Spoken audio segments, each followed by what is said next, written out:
Thank you, Commissioners. Carl Andersen, Divide, Colorado. A couple things I'd like to touch on quickly. 6:40 a.m. this morning, I got a text message from Representative Flanell saying she was filling out a survey on affordable housing, and she was asking questions about what particular items make housing less affordable here in Colorado. First, I'd like to state I really respect her for reaching out. You know, she's a new representative, and we have a lot of young representatives up there, and it's good to be involved with them. And you don't get that type of response unless you're up there, like you guys have been. I've been testifying, talking with representatives. It's really important to have those personal relationships. So anyway, we talked about everything from energy code, uh, electrical codes, septic systems, tap fees, many different things that go into making housing what it costs today here in Colorado, and why we're one of the least affordable states in the nation at this point. So appreciate her reaching out. And that does bring me to NECO, like Ross brought up, and the impact fees that they're proposing. So Senate Bill 24-194 2 years ago gave special districts like the fire districts the ability to impose impact fees. And we need to approach this, I believe, with respect and caution, because you got to think about our first responders. And being a former volunteer firefighter, I understand the need of good equipment and good training for our fire districts. And when you look at NECO being in the city of Woodland Park and in the DDA, something I haven't seen discussed at this point, but for 20 plus years, the DDA has diverted some of their money that would be going to NECO. So they've been underfunded for 20 plus years. And that certainly has a cumulative impact that we need to be considerate of.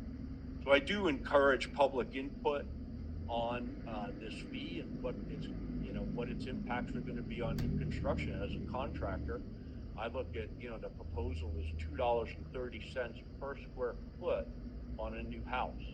You look at a 2,000 square foot house, that's a $4,600 upfront fee. Not a little amount, but I understand their needs too, and we need to, proceed with caution. Personally, I think that House Bill 194 is an indication that the legislature recognizes the funding is not being correct for special districts or for fire districts, and that's why they did that, to try and offset it.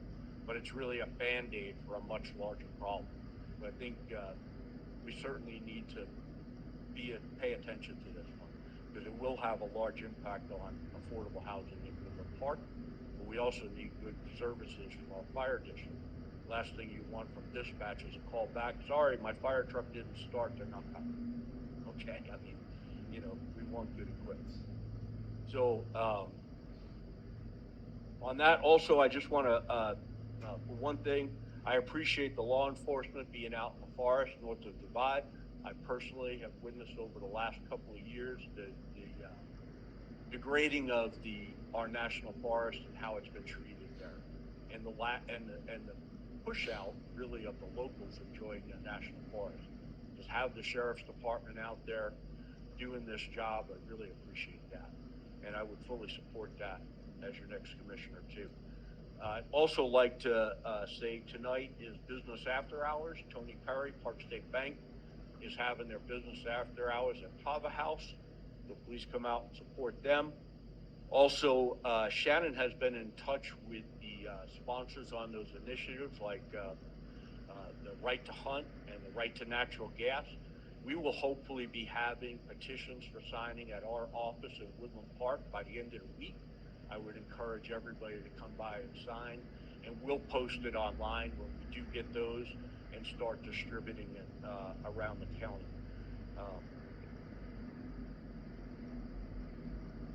And other than that, I say I really appreciate you guys, your comments on the legislative session.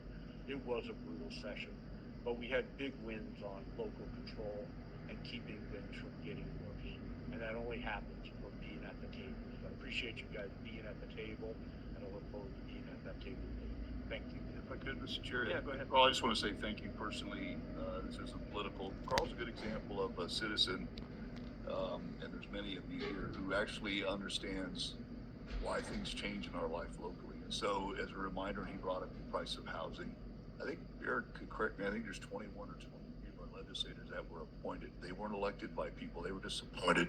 And when you get appointed, you know, it can be good and bad because you're really trying to get elected, but you're also in a position that you really don't know what the hell you're doing. And your average legislator in Colorado is 26 years old, has never held a real job, has never made a payment, has never made payroll. And a lot of them are idealists, no matter what side of the fence they're on. And so they really need people like Carl and people like you guys to call and say, hey. And so with regards to housing, it's a death by 1,000 cuts. I remind people all the time, Carl knows this, a third of our county is over 65 years old. A third of this state is over 65 years old. If you don't know older people, we all do, but if you take care of widows, if you check on people, they'll tell you how they're making ends meet. It's not pretty. And so we locally, Carl's also been up here to fight to keep our own fees here in Teller County low, and I appreciate it. But it's really important that someone like Ava Fennell or even Mark Basin reaches out to us, and he's on his way out, Ted Collins now, Michelle Gray. They take the time to really understand what things cost in Colorado and then take it to heart and not increase things. And so when Eric Stone, our chair, talks about Tabor, that's the taxpayer bill of rights. To your rights, you ought to be pissed off when someone's trying to touch them. And so that's kind of what we saw this year was activism. Election year, with all due respect to the governor, he's on his way out. A lot of appointed people, a lot of crazy stuff going on. But like you said, Carl, the positive was to sit next to Denver and Boulder and Field commissioners who were just as pissed off about remote pollution controls. That really important. So thank you for your personal advocacy. And I would just encourage people to make it really easy. You can sit in your living room in your pajamas and testify. Now, Carl takes the time like we do to go all the way up there and work on relationships. So thank you for that. I appreciate it. You're welcome. Thank you for your work, guys. Thank you, sir. And next I show is it